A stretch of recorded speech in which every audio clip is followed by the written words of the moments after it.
everyone, and welcome back to another Pop Off the Cock book club. Fantastic, Phantasman. I'm Brenda. Hi guys, I'm Yoseline, and welcome to our second book club meeting. We're so excited to be here. Attention. It is a special Pop Off the Clock episode because we are recapping our month of March. The month of March. It ends with us by Colleen Hoover. And boy, was this kind of like a twist and turn. Like, at first I was like, damn, this book's spicy. And then I was like, wow, this is like sad. Yeah, it kind of shocked roller me there. coaster of emotions. But a quick synopsis. Lily hasn't always had it easy, but that's never stopped her from working hard for the life she wants. She comes a long way from the small town in Maine where she grew up. She graduated from college, moved to Boston, and started her own business. So when she feels a spark with a gorgeous neurosurgeon named Ryle Kincaid, everything in Lily's life suddenly seems almost too good to be true. Ryle is assertive, stubborn, maybe even a little arrogant. He's also sensitive, brilliant, and a total soft spot for Lily, but Ryle's complete aversion to relationships is disturbing. As questions about her new relationship overwhelm her, so do thoughts of Atlas Corrigan, her first love and a link to the past she left behind. He was her kindred spirit, her protector. When Atlas suddenly reappears, everything Lily has built with Ryle is threatened. With this bold and deeply personal novel, Colleen Hoover delivers a heart-wrenching story that breaks exciting new ground for her as a writer. It Ends With Us is an unforgettable tale of love that comes at the ultimate price. So our first, let's start off with rating our book, individually, how you felt about it, what, generally. I'll let you Did we do first. out of 5 or out of 10 last time? I think out of 5, right? Okay. Out of 5, I say I give it a 4.7. I like really want to give it a 5, but I don't like to give things a high score. Me either. So I'll give a 4.5. Okay, 4.5. Or a 4.5. I give it a 4 point. I think what was missing for me, I think I wanted more of Atlas in it as an adult, because there's the part 2 is apparently follows Atlas and Lily. So okay, but I've heard not so good things about part 2. Yeah, I haven't. So either. everyone's like, just stick to part 1. And the only reason why I think I wanted more of them as an adult, of the awakening of these feelings, like seeing him when she runs into him. Is she awakened because of the memory? Because how can you be interested into someone by the feelings you had as a past, as a child? I think you need to re-meet this person and be like, oh, they're still the same person. So my prior love for them is valid. I think there just needed a little bit more interaction of him being there for her. Because she shuts it off, and then sees him and is like, oh, let's make it back together. But I guess maybe that's what part 2 explores, but if not a whole lot of people like it, maybe. I think that's what was only missing for me for my reading. But there's been a lot of people oh, this is just a TikTok book. This is only popular because, you see those people who say these books are good, these books are not.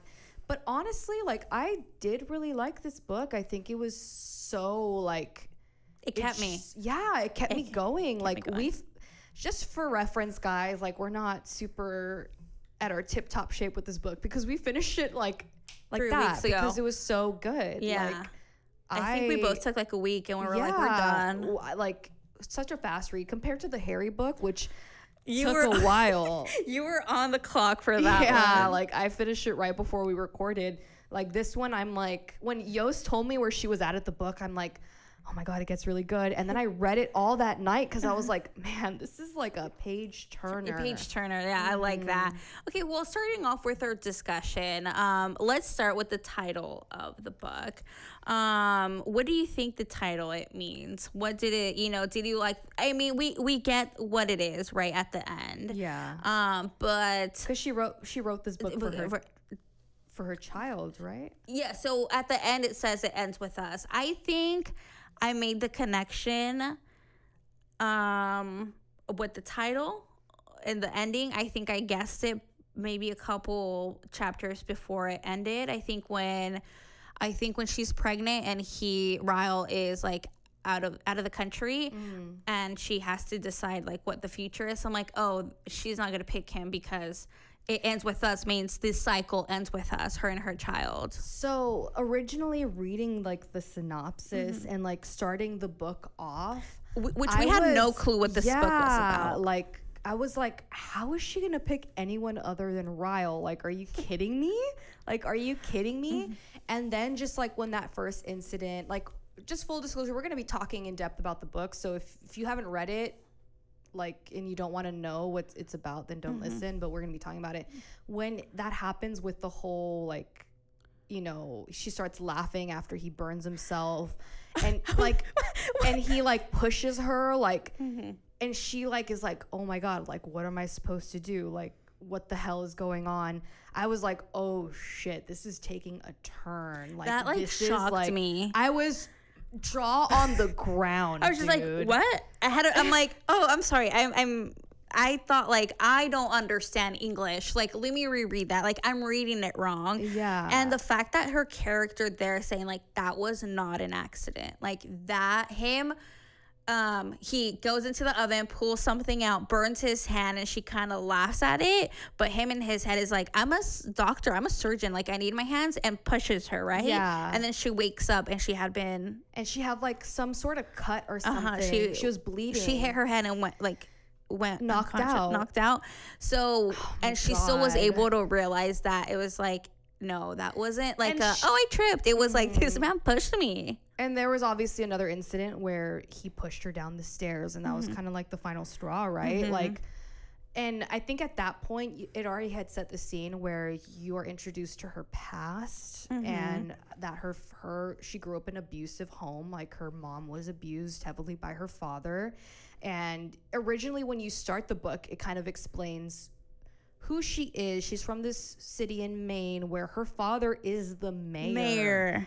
And, like, they never really mention it after that. They kind of mention it once, I think, but you're just kind of like, are you serious? When she makes a connection towards the end, she's like, my father was charming just like Ryle, like and I still hated him. Like, he could be like the most amazing man outside of the relationship, but I grew to hate him. Yeah, like, I don't know. It was just, you know, she essentially finds herself in a relationship with her father, in essence. And she needs to decide whether, you know, Ryle, who was her perfect person. Yeah. Like, you're just kind of like, just so, oh, like, shit. Like, yeah. Like, how it turned. And, you know, apparently this book was the most personal to her because I think she did grow up in it's abusive, loosely based on her mom, just the whole abusive part. So like, just how like it came kind of full circle in this whole book was just crazy. But it's crazy. I don't know. It's worth the read. I think so. Absolutely. It's a good read. Okay, so an interesting part was the Ellen DeGeneres part of this book. So what do you think about Lily's letters to Ellen DeGeneres? Was this an effective literacy device to tell Lily and Atlas stories? So absolutely. Lily rediscovers her old diaries, which she addresses them to Ellen DeGeneres because that's her favorite host when she was younger. So as an adult, she revisits these diaries, and that's how the reader is introduced to Atlas, her young childhood love, and reading back her diary entries, you know, about that relationship. So I think I always think about, as a writer, I think about how hard it is to keep a reader not only intrigued but not confused by, oh, this is in the past, and I think that is a really good way. It was a really good way. I'm just like, obviously with like the whole Ellen DeGeneres thing, I'm like, the timing of it all right now, but I thought that was a really interesting way. And oh my God, Atlas, I know. So when it first says, like, I think in the first chapter it's like, oh, I lost my virginity, or I had sex with a homeless person. Yeah. You're just kind of like, I was just like, that mean? Well, okay. Like, exactly. Got in, you know? I was like, how is this going to go? But like, it's not like he was homeless by choice. Yeah. He was, you know, a teen who got kicked out of home. Yeah. And so he essentially lives across the away from her in an abandoned home, and she notices that he from school, like they know who he is. Yeah, it's a guy from, she's a sophomore, he's a senior. She notices that he is going to an empty home that is behind her in her backyard, and she kind of keeps an eye on it and realizes that this boy she goes to high school with doesn't have a home, and he's living in an abandoned home. So she's nice to him. She like brings him stuff. Like she lets him come into the home, take a shower, and then they watch Ellen DeGeneres together. Like, and they just become like your first love, your first high school love. And they are each other's support system. He's been kicked out of his home. She's witnessing an abusive relationship, and they actually become each other's haven as young teens. And finally they trauma bonded, and they really connected. They got to know each other. I mean, like, it's their, even though it's their lowest points. Her lowest point is that she lives in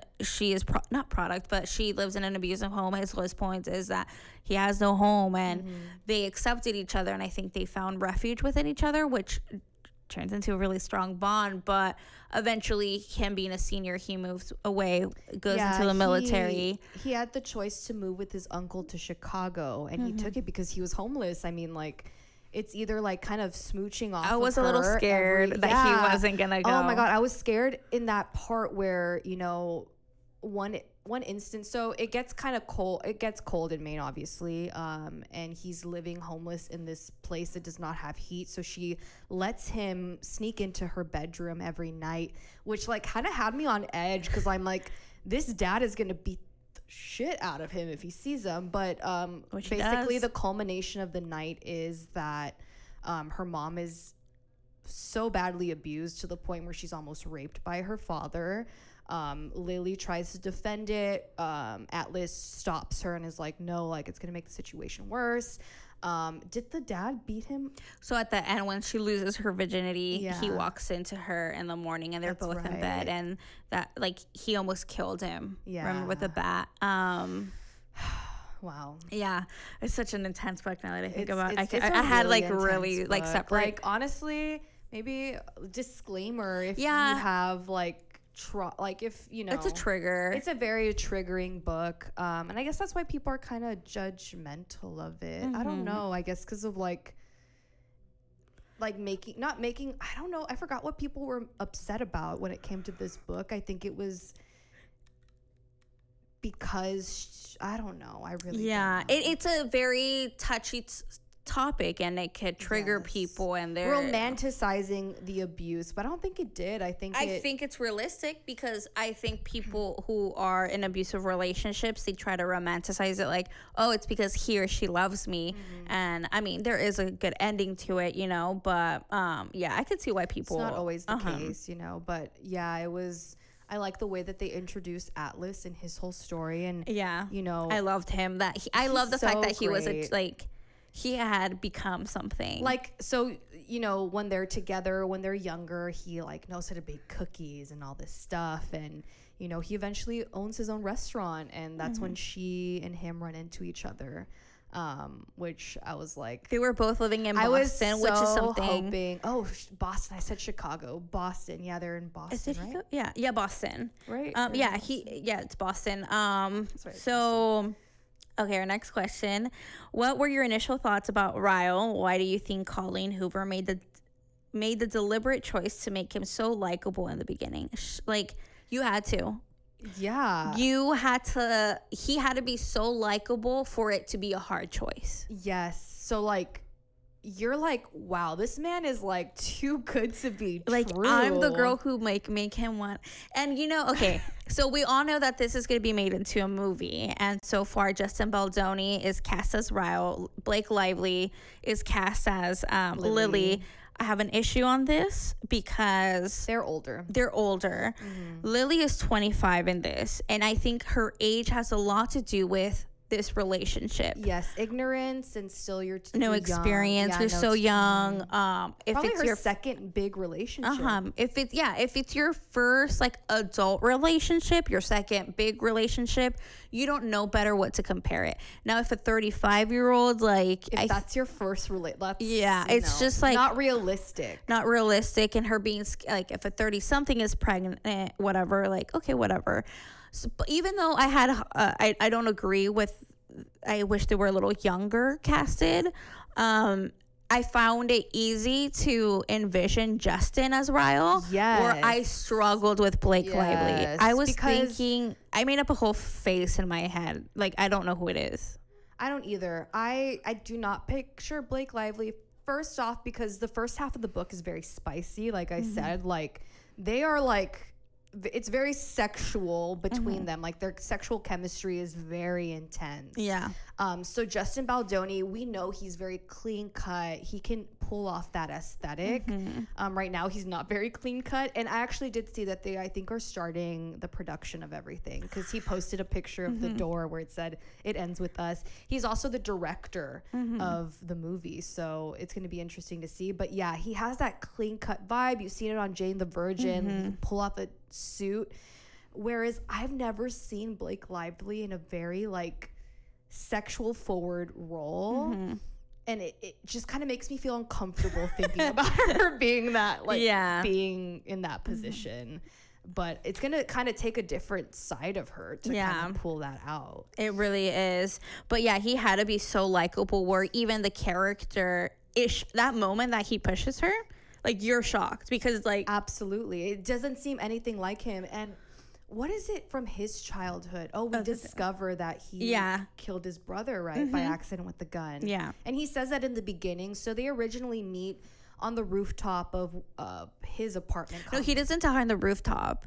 He says that he saw that. Like, I believe...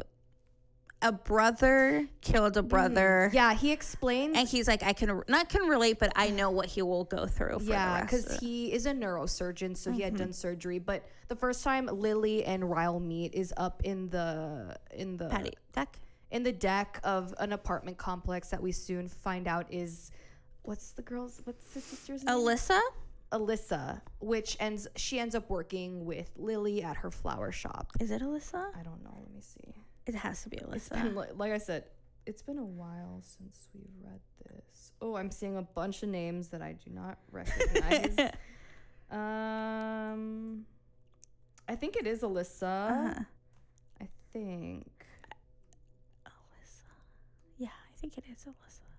I'm seeing a Lucy here, but I'm not. Lucy is her roommate. Her roommate, yes. But she has, like, nothing. Yeah, she barely even comes out. Towards the end, maybe, because it's when she hangs out with Alyssa more. True. When she's pregnant. Yes. Pretty sure it's Alyssa. It's with an A.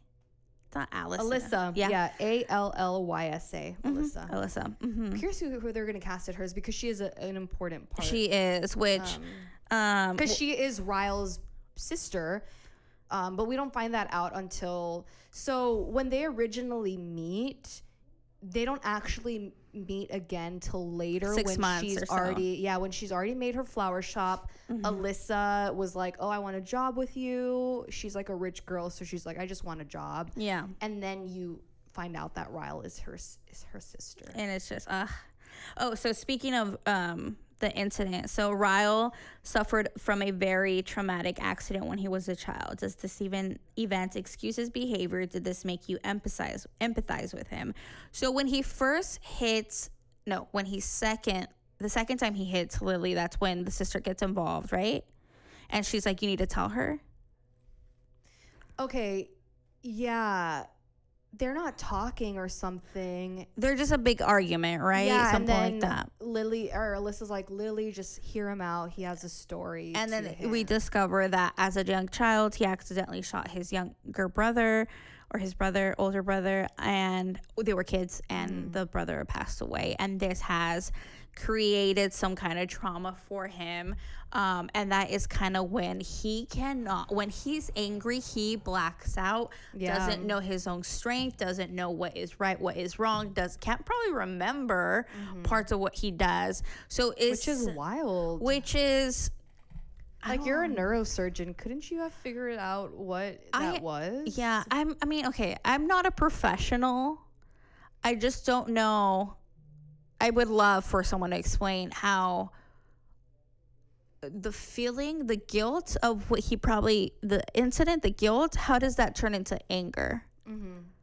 Because I feel like it would have been, I don't know. Maybe he's internally angry and it just kind of, like the blacking out part for me, it's like you black out and that's how you react. Yeah. It's like you push people, you hit people, whatever. Yeah. I also think, do I feel empathy for him? Yes, but it's not an excuse for his behavior. No, because, Lily was why isn't Lily punching people? Yeah, exactly. And she's not, people, and, Atlas, he was from a home that didn't care for him. He's not like, it's not an excuse. It's No, not an excuse. I feel empathy for him, but I don't feel it's not an excuse. It's just like, to me, it's like you killed your little brother by accident as a child. Why are you beating up your girlfriend? Like, yeah, I just don't see the connection. Yeah, the connection between an accident. You're a little kid, and it was shooting a gun. It's not about justifying. I would understand if Lily was abusive, because the abuser, because that's what she always saw growing up, and she's like, oh, that's how you fix problems. Yeah, like I get that. Like I get how that could be. But or if he was from an abusive home and he figured that that's how you, like, similar situation if the roles were reversed. Yeah,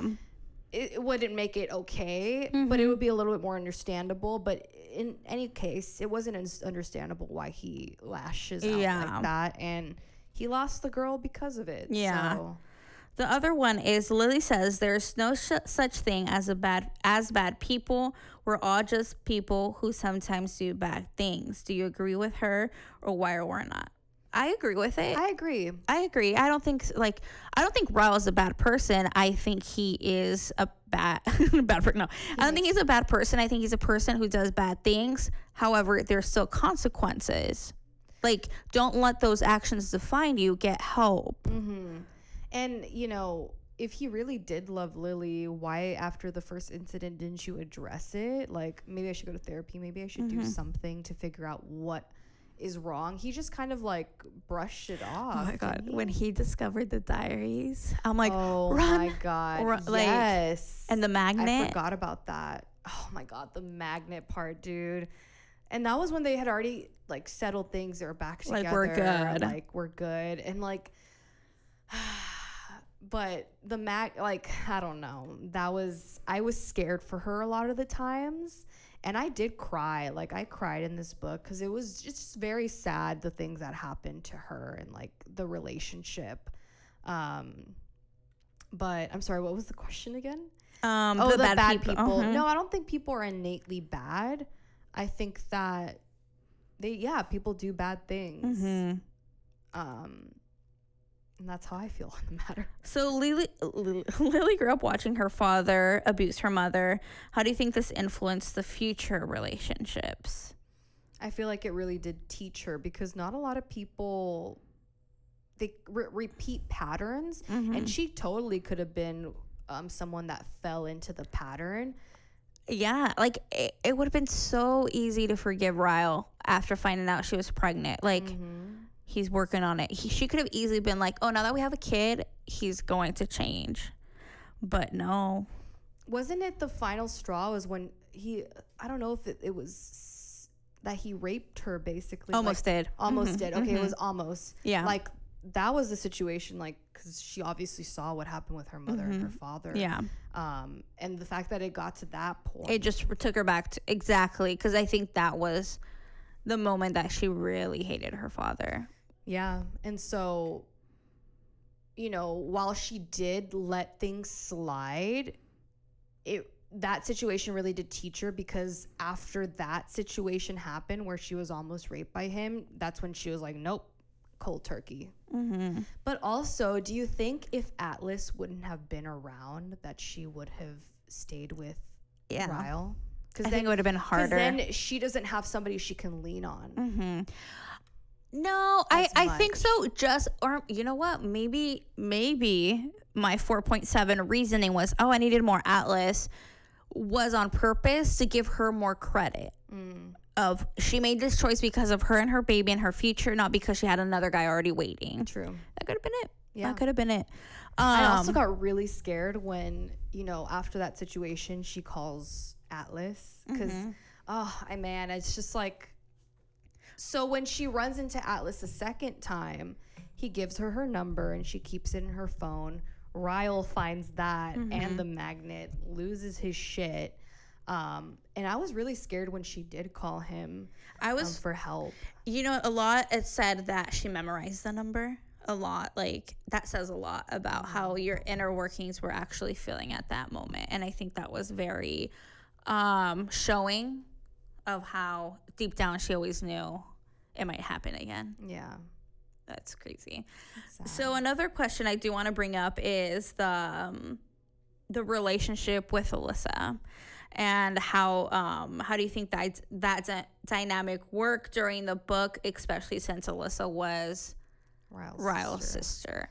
And I think Alyssa's relationship with Lily was very interesting and genuine, and I believe that it said the moment that Alyssa was very much like, as his sister, I want you to be with him, but as your best friend, if you go back to him, I will never speak to you again. And I think that was just such a perfect line, because she could have easily persuaded her. Yeah, because that's her brother, but she knows his inner demons. And I think even when they started dating, I don't know if she was kind of hesitant about the relationship because she knew what he was like. Or I think her reaction was like, oh, he doesn't really have girlfriends, which makes sense because all of this happens. But I really did like their relationship. I liked their friendship. I feel like it totally could have been a different situation, and I think I would have not liked her, obviously, if she would have been more in favor of her friend. Yeah. And you kind of felt like it might have been going that way, but I mean, you can never back up an abuser. Like, come on, like, even if they are your sibling. Yeah. I don't think. So wait, I skipped one.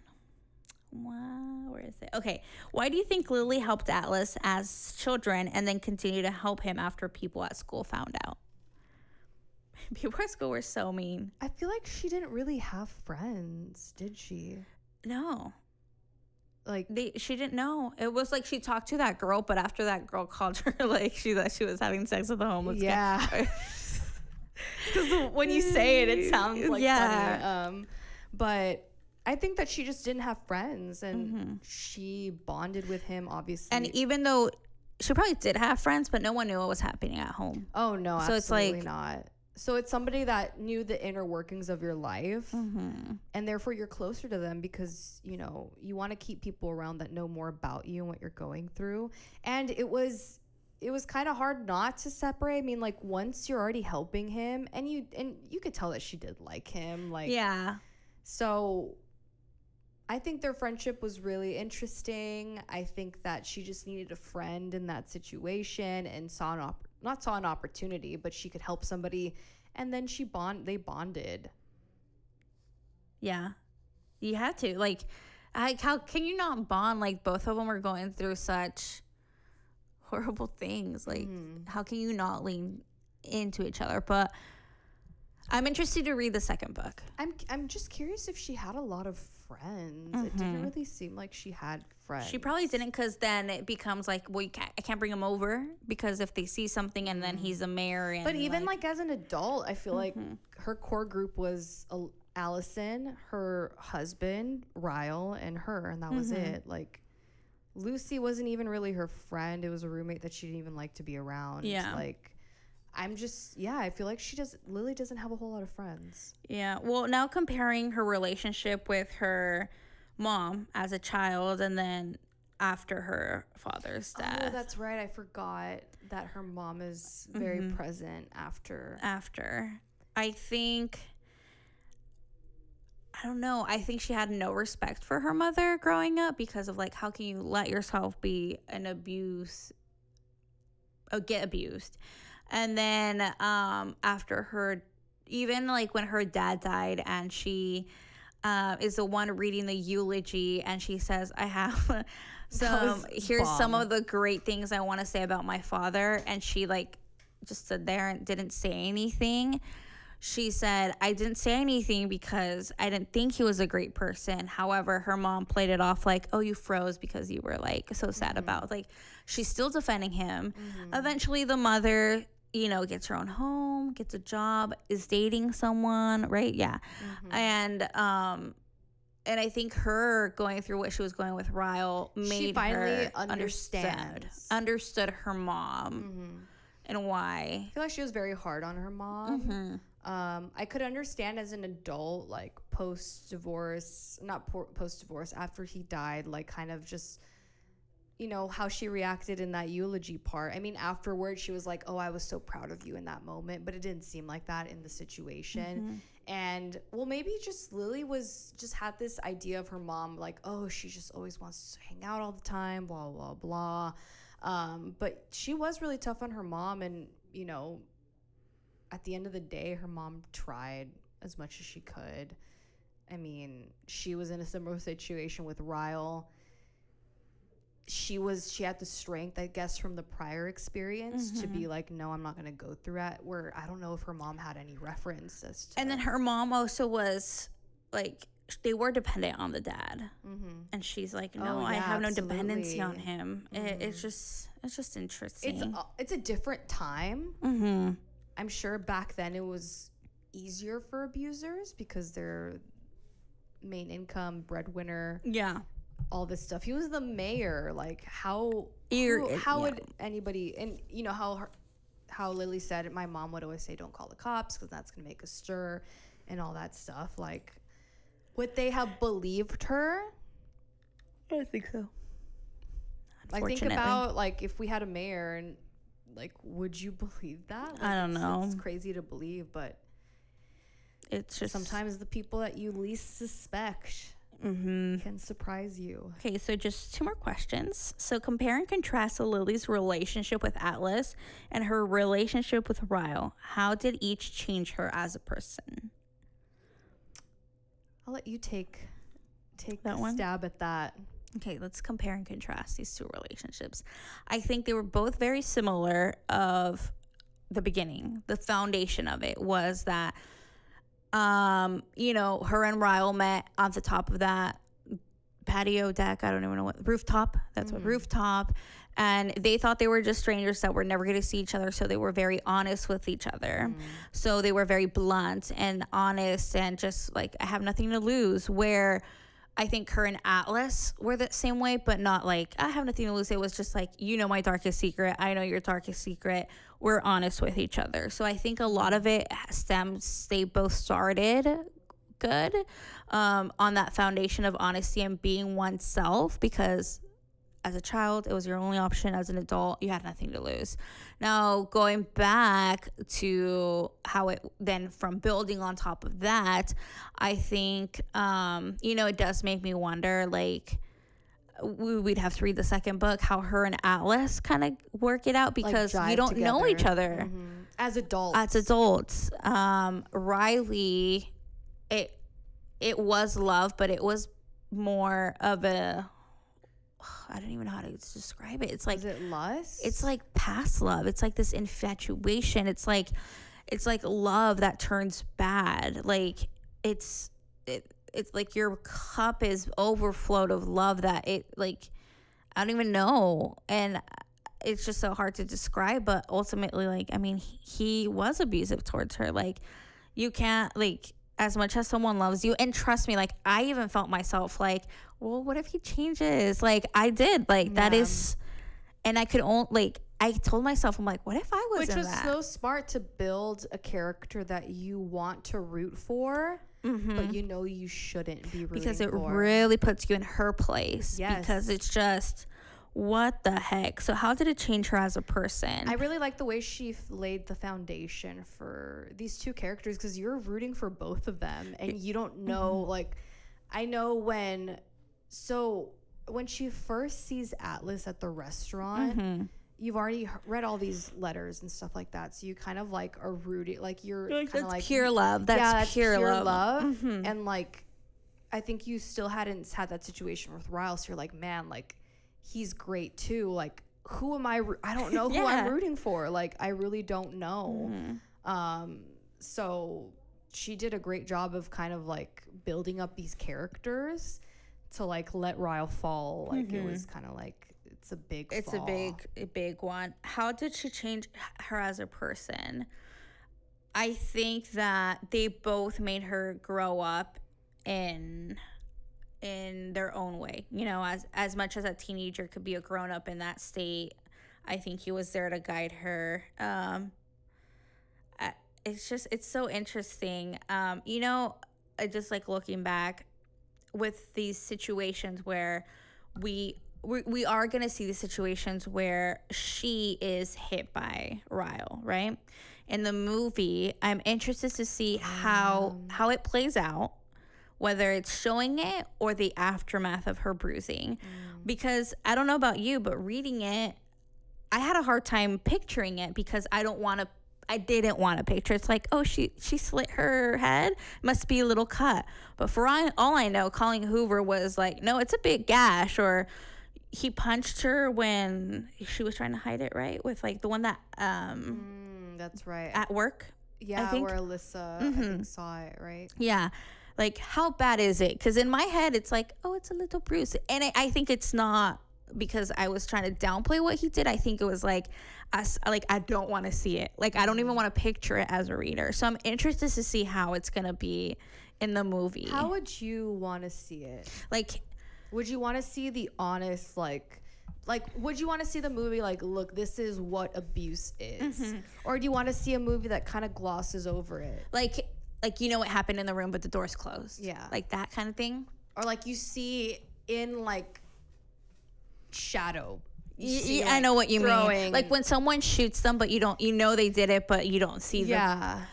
You know, it's hard because I'm a firm believer of like, to see it, that's how people are going to learn. Like, this is not okay. Look at how bad it was. But then there's also the respect of like, there's people who go through that. Yeah. Don't trigger to that, but also like, it's going to be walking a fine line. It is walking a fine line because do people really need to see the abuse to believe it? It also questions that. Like, I don't need to show you how bad someone's hit to believe you. Yeah. But you also, it's like, you need to see it so you know it's real. It is such a fine line. And I'm curious, you know, what directorial way they're gonna approach it. I don't know what my preference is. Me either. I don't even know how you could shoot something that to look so like to show it.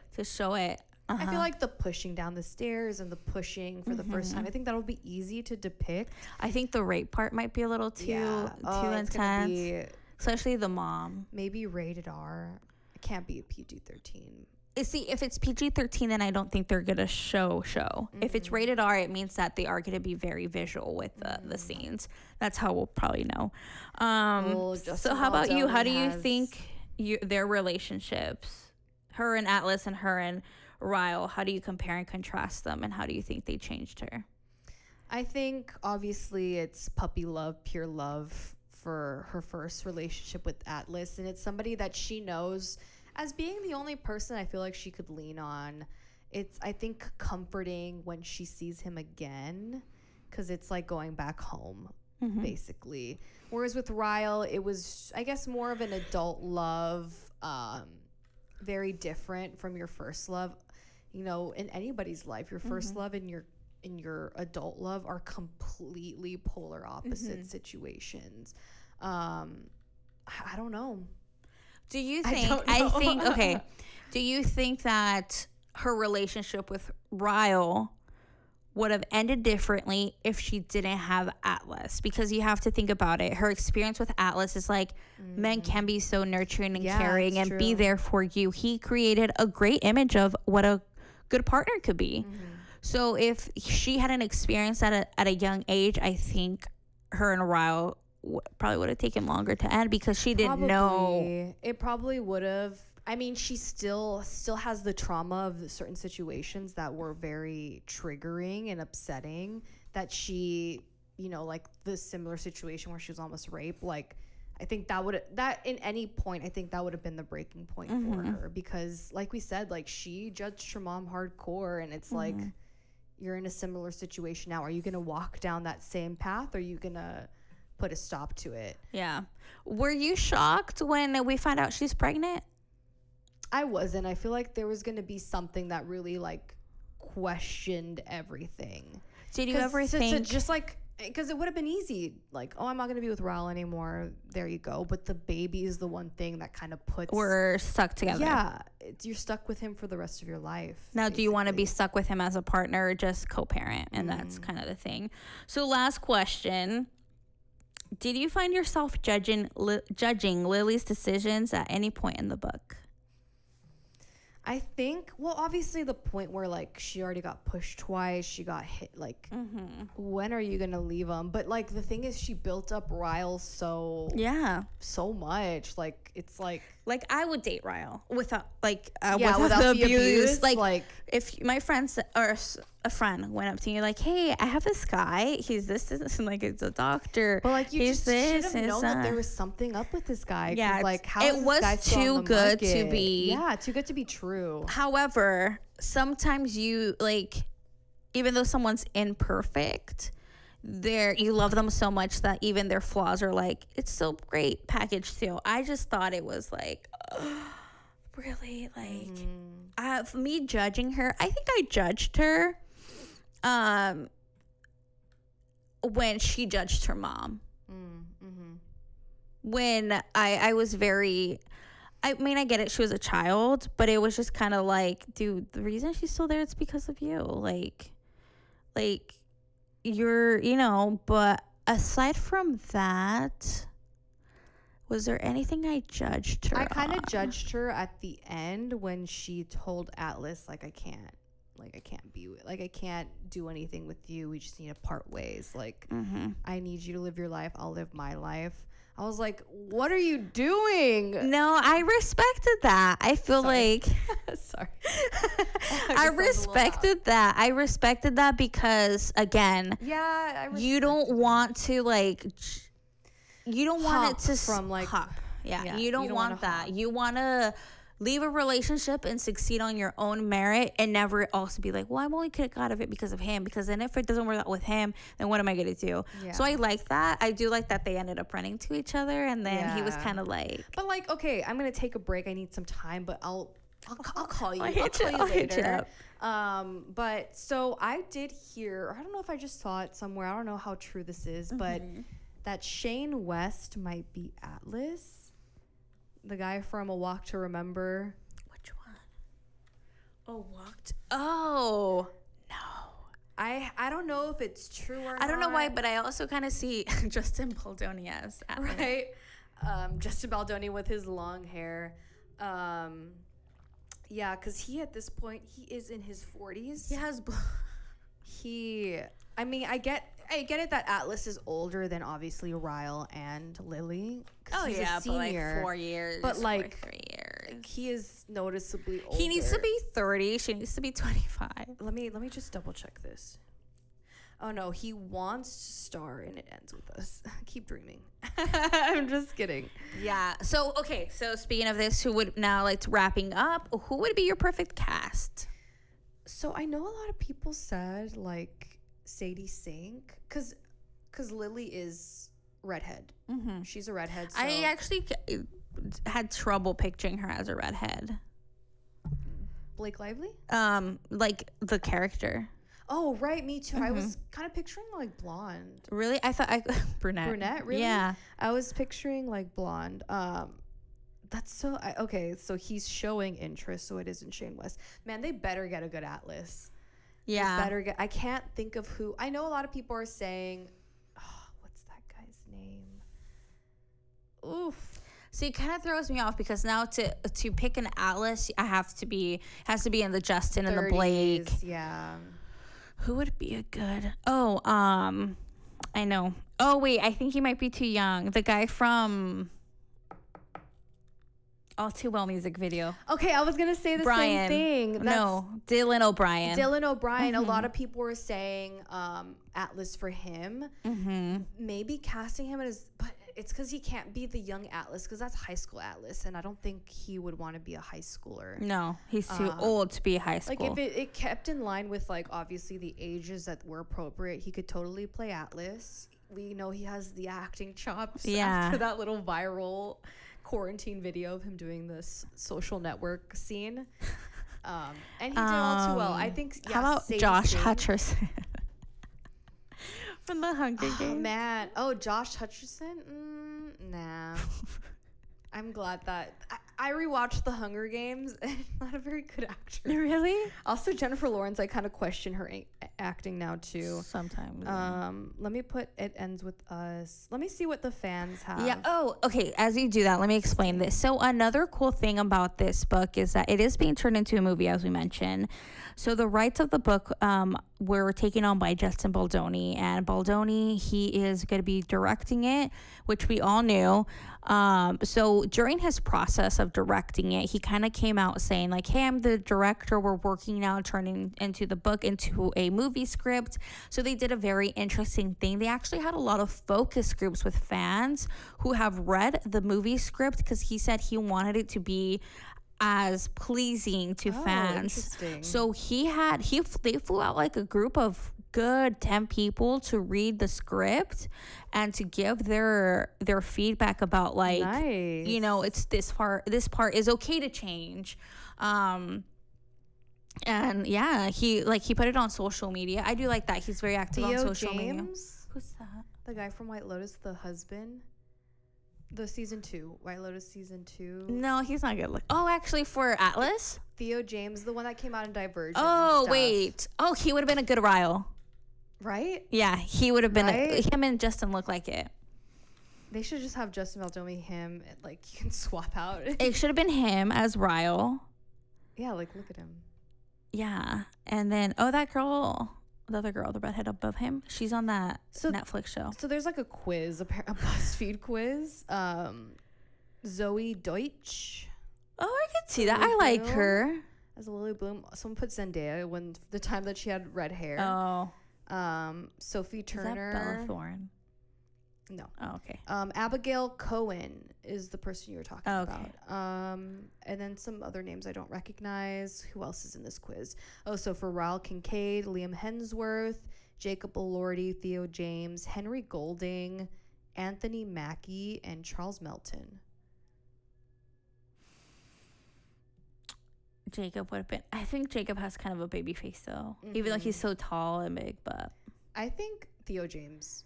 Yeah. Theo James, he has that, and we've already seen him as like the bad husband, so I think he would have done a good job. Okay, he would have been great actually. So for the Atlas quiz, there's Chase Stokes, Dylan O'Brien, Dylan Sprouse, Logan Lerman, Mason Gooding, and Luke Grimes. Let me see the last couple ones. Okay, I like Logan or Dylan O'Brien. Same. I would like Luke Grimes. He comes out in Yellowstone right now. Oh, he would have been a good one. He would be. He gives me the vibes where they're not good looking, but they're good looking. Yeah. You know what I mean? Like, get rough and tumble kind of man. Like, oh, that's kind of. I don't know. I was gonna say like oh, they kind of look homeless if they don't if they don't shower. If they don't shower when they're clean cut, they are clean Yeah, I cut. dated a guy like that. So Alyssa Kincaid, we have Sabrina Carpenter, Hale Bailey, Florence Pugh, Lucy Elizabeth Hale, Olsen, Sydney Sweeney, Elizabeth and Olsen. Lana Stop. Condor. No. Also, people were saying, I saw this in this other one. Hold on, let me go back to that one. I actually kind of thought, Lily Collins as Alyssa. Okay, that's what I kind of picture Alyssa looking like, but I think Lily Collins is too much of a star to be a sister in a movie. True. Okay, and then... But looking wise, that's what I picture. And then Jenny Bloom, we have Julianne Moore, Connie Britton, Darby Stanchfield, Halle Berry, which I doubt she would do, Gabrielle Union, and Marcia Cross. I think Connie Britton for the mom. I think Connie Britton would be a good mom. Oh, that would be a great mom. Keeping with that redhead aesthetic. Okay, and then the rest of the characters. Yeah, so we'll see. Hopefully, now that they're starting production, we get to see. Some Do they mean starting production as pictures. starting filming or starting to pick the other cast? I don't know if they picked all the cast. I mean, we don't even know who Atlas is yet. Yeah. So I would say do chemistry tests, please. Chemistry With Blake tests. Lively. Blake Lively. I'm curious to see Blake Lively as a redhead. She kind of posted a picture She was with a filter. She was a redhead in Oh, The Age of Adeline.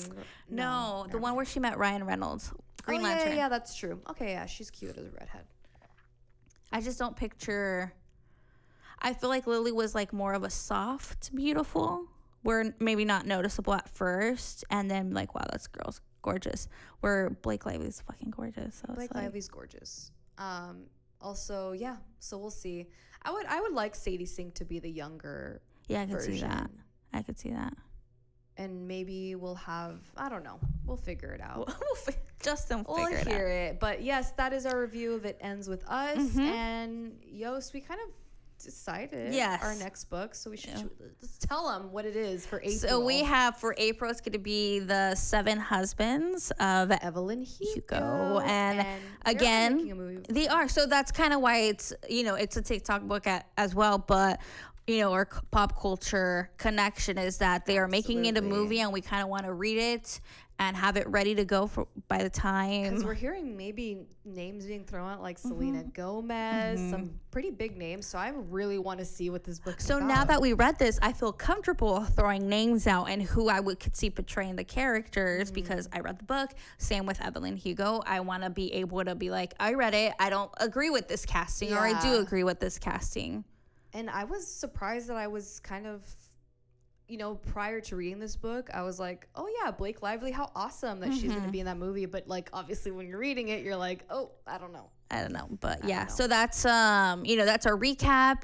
Now you know our book for next month. Go buy it. We'll probably exactly in a month, we'll check back in. Yeah, we'll check back in with you. All right, guys. Well, that is Book Club Part 2. We hope you enjoyed. And like we said, catch up with us. Meeting adjourned. Bye.